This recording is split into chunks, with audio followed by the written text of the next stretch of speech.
There are a handful of things I say to almost every author I work with. Things that come up again and again, regardless of where she is in her journey, regardless of how many books she's published or hasn't published yet.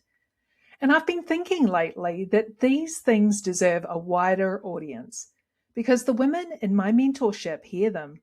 But there are a lot of women out there still trying to figure this out on their own, still making decisions in the dark, still waiting for some external signal that it's okay to take their writing seriously. So today's episode is for you. It's the advice I give my students, the stuff I come back to in almost every conversation, the investments and the mindset shifts that I've watched change the trajectory of careers again and again. Some of it is practical, some of it is going to feel more like a mindset conversation. All of it is honest. Let's get into it. Welcome to the Write Podcast. I'm your host, Sarah Williams, best-selling romance author, book coach, and founder of Serenade Publishing. I've been an avid reader ever since I could hold a book, and I've spent a decade immersed in the world of writing, editing, and publishing fiction. I know firsthand what it takes to turn a love of storytelling into a sustainable, soul-aligned author career.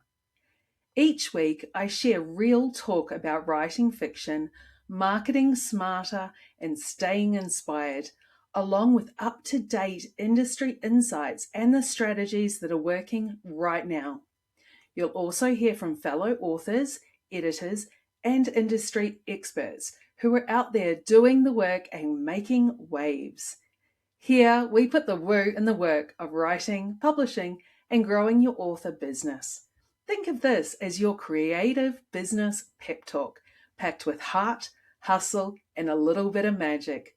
So get cozy and join me. Your writing journey starts now.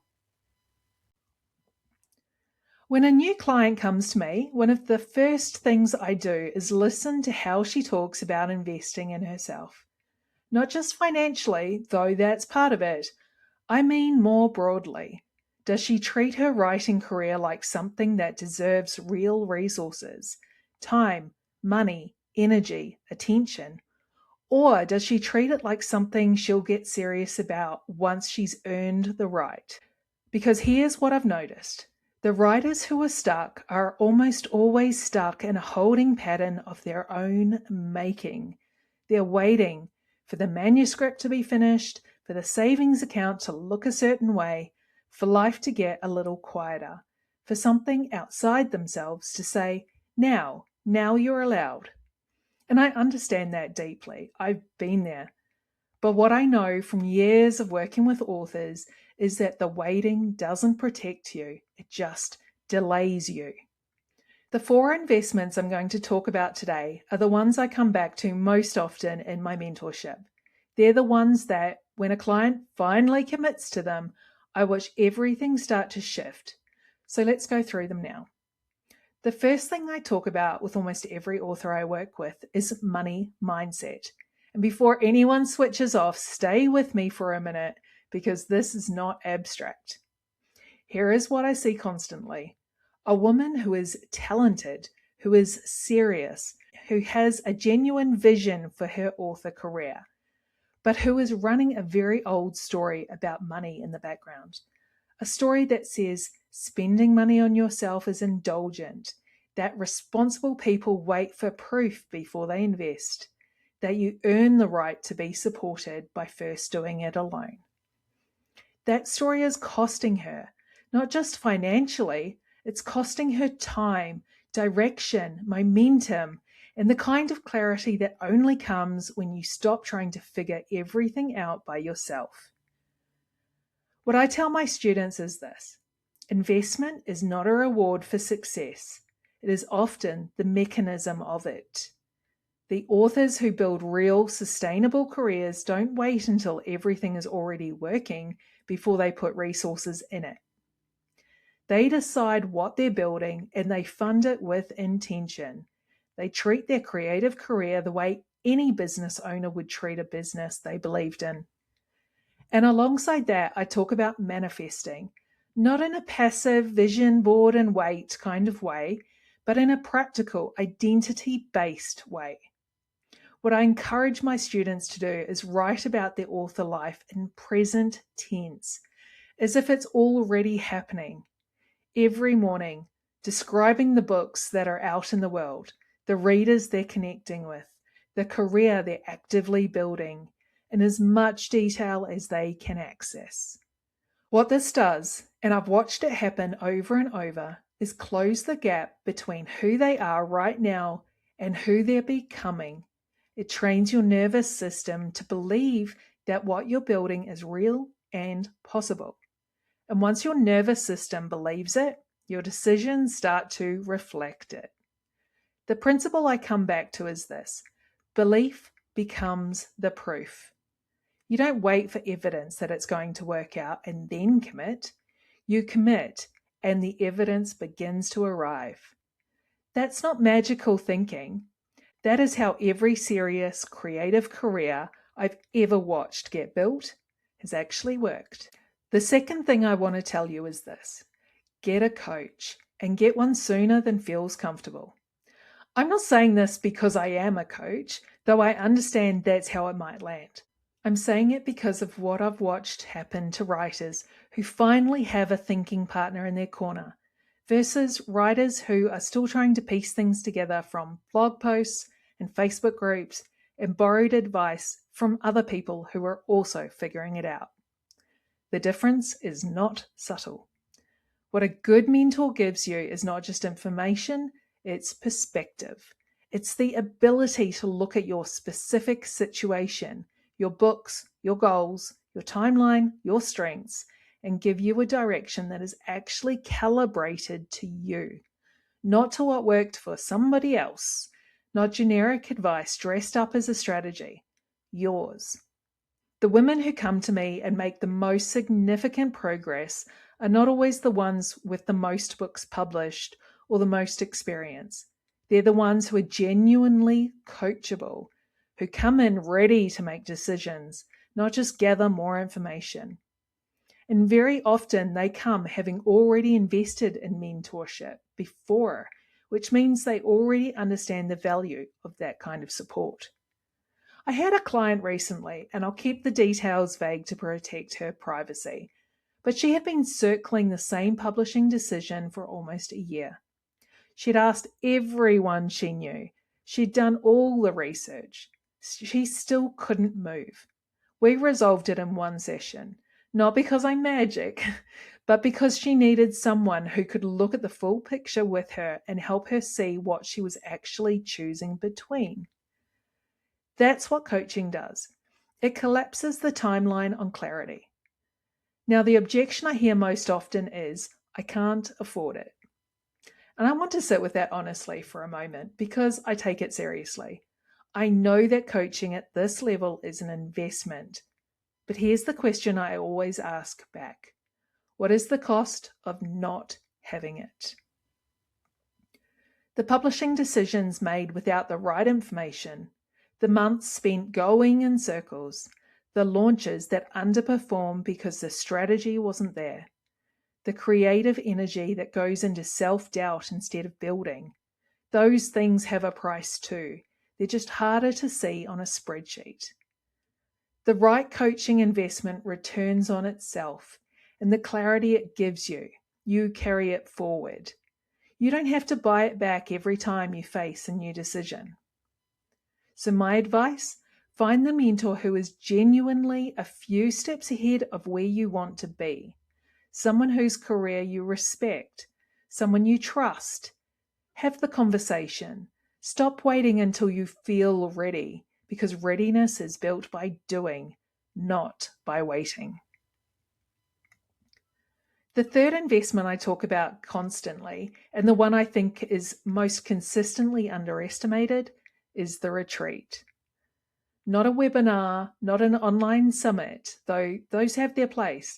I mean the in-person, sleeping somewhere beautiful, fully present, out of your ordinary life experience. The kind of gathering where you're in a room with serious, creative women for several days, and something in you genuinely shifts. I host retreats, and they're profound experiences.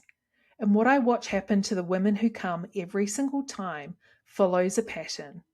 They arrive a little guarded, still carrying the noise of their regular lives, still in the mental mode of, I'll just slot this in alongside everything else. And by the second time that's gone, something has opened. They're thinking bigger. They're talking about their work with a confidence they didn't have when they walked in. They're making decisions they'd been sitting on for months. Part of this is the facilitation.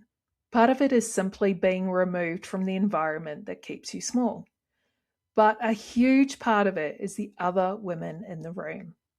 The connections made at retreats are not like the connections you make online. They go deeper and faster. You're sharing meals, sharing writing time, having the honest conversations that don't happen in a comment section. The women sitting next to you at a dinner might become your most trusted accountability partner. The conversation on the last evening might be the one that finally helps you articulate what you're building. I have watched collaborations start at retreats that have genuinely changed the shape of people's careers. I've watched women leave with this level of clarity about their work that months of solo effort hadn't given them. And I have watched the confidence that comes from being in a room full of people who take this as seriously as you do, spill back into everything they do when they get home.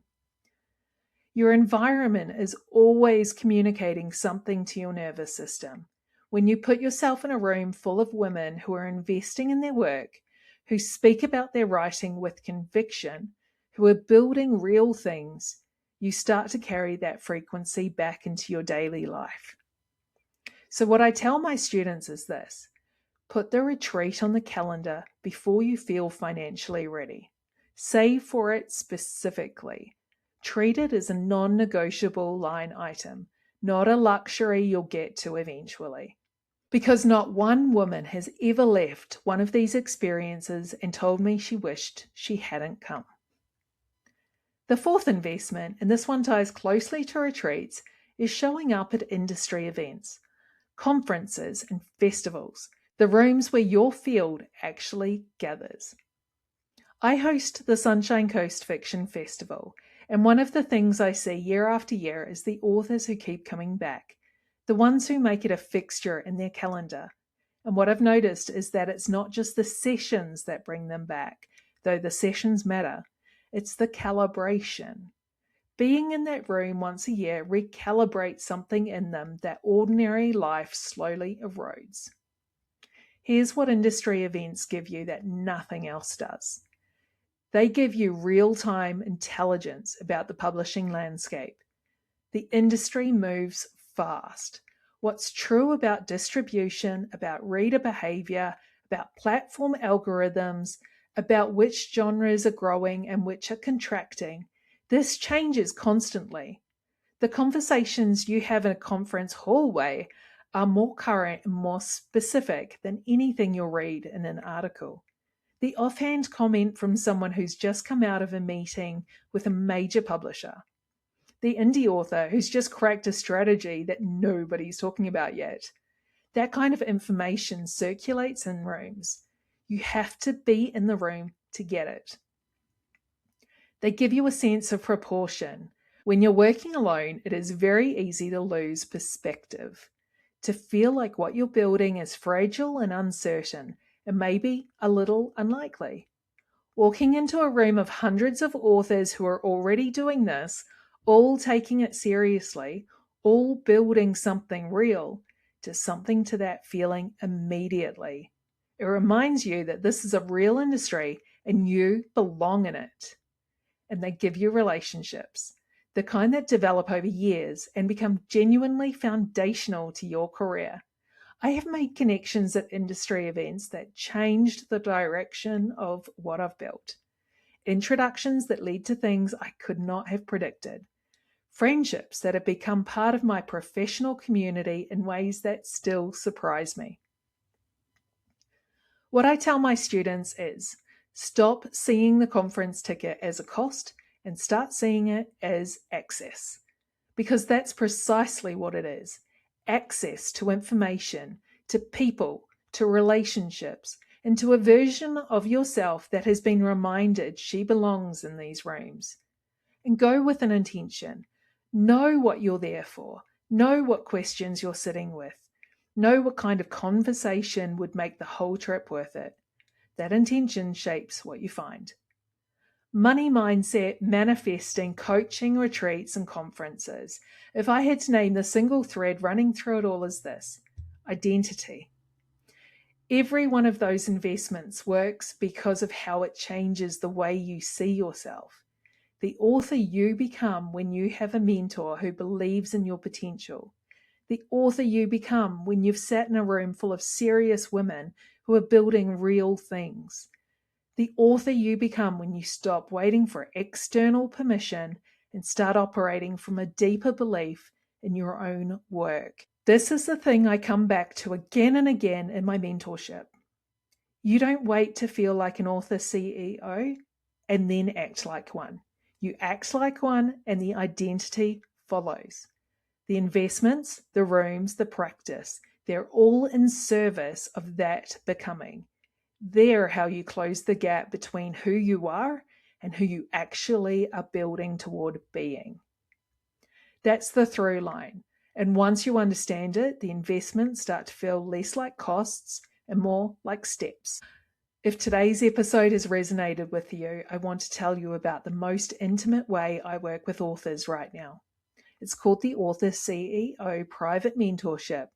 It's a 4-month one-on-one experience where we design your author business from the ground up. We work through your identity and vision, your publishing strategy, your business model, and your execution roadmap. You leave with a clear 12-month plan, a completely different relationship with your author career, and the kind of clarity that means you're never making decisions in the dark again. This is the container where all the things I've talked about today get put into practice. The mindset work, the strategic thinking, the kind of support that actually changes the trajectory. It's offered by application only because I work with a small number of women at a time, and I want to make sure every person I say yes to is someone I can genuinely serve. If something in today's episode make you think this is the year I stop waiting, I would love to hear from you. The details and the application are at serenadepublishing.com/the-author-CEO. I'll link it in the show notes. Thanks so much for joining me today, and I'll see you again next week on the Write Podcast. Thanks so much for listening to the Write Podcast.